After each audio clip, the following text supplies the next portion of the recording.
Our content is ordinal numbers. For content standards, identify the ordinal numbers up to 10th.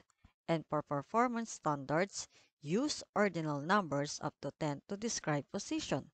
And for the learning competencies, describe the position of the objects using ordinal numbers first, second, third, up to 10th.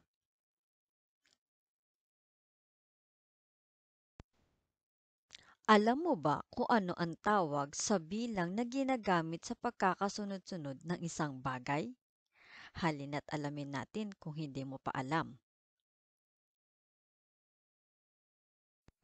Ang tawag dito ay ordinal numbers. Ano nga ba ang ordinal numbers? Basahin natin at tuklasin kung ano ang ordinal numbers. Ang mga ordinal numbers ay mga numerong nagpapakita ng posisyon o pagkakasunod-sunod. Halina't pagmasdan natin ang mga larawan ng prutas at alamin natin kung anong posisyon ang ituturo ng arrow. Ang apple ay nasa unang posisyon o first sa English. Narito ang simbolo ng first at ito naman ang sa salita or word. First, F-I-R-S-T, first.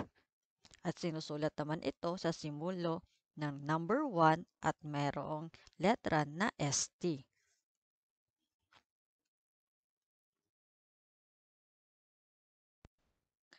Ang tinuturo naman ng arrow ay banana at ang banana or saging ay nasa ikalawa.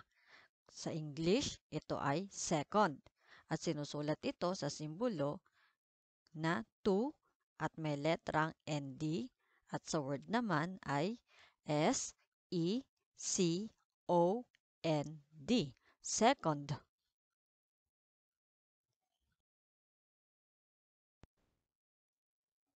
Ang tinuturo ng arrow ay cherry. Ang posisyon ng cherry ay nasa ikatlo. Sa simbolo, ito ay 3 at letrang RD. Sa word naman ay THIRD. Sa English ay third.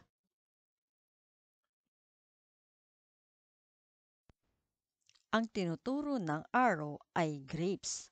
Ang grapes ay nasa posisyon na ikaapat. Sa English, ito ay tinatawag na fourth. Paano isulat ang simbolo ng fourth?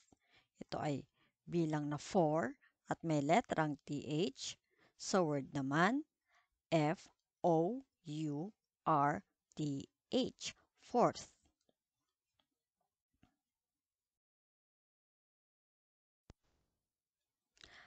Ang tinuturo naman ng arrow ay mango or mangga. Ang mangga ay nasa ikalimang posisyon. Sa English, ito ay fifth. Sinusulat ang simbolo na fifth sa bilang na 5 at TH. Sa word naman ay FIFTH, fifth.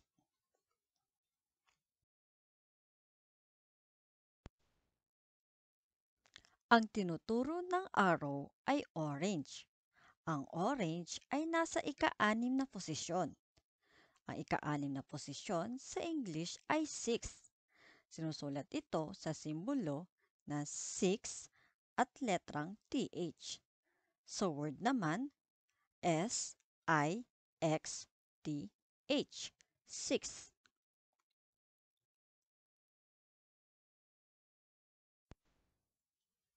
Ang tinuturo ng arrow ay papaya. Ang papaya ay nasa ikapitong posisyon. Ang ikapitong posisyon sa English ay seventh. Sinusulat ang 7 sa simbolo na bilang na 7 at letrang TH. Sa word naman, SEVENTH, seventh.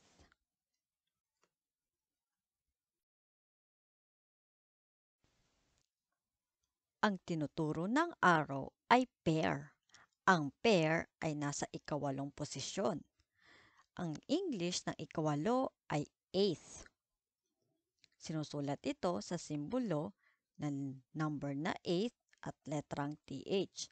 Sa word naman, E, I, G, H, T, H.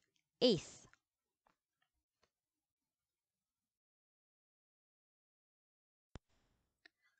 Ang tinuturo ng arrow ay pineapple. Ang pineapple ay nasa ikasyam na posisyon. Ang English ng ikasyam ay ninth. Sinusulat ito sa simbolo na bilang na 9 at letrang TH. Sa word naman, N, I, N, T, H. Ninth.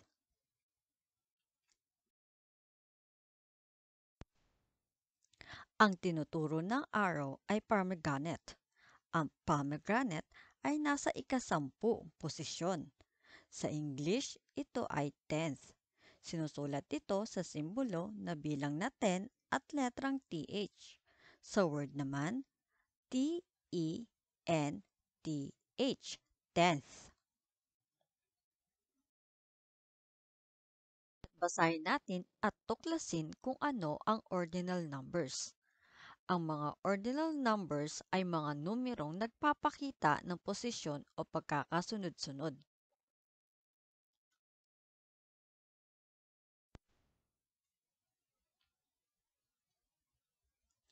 Halina't basahin natin ang halimbawa ng ordinal numbers sa simbolo.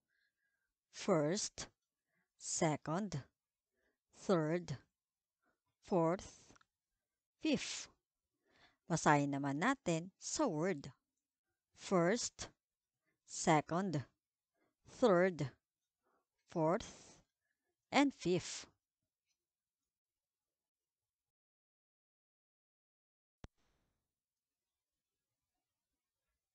Basahin muli natin ang ilang pang halimbawa sa simbolo.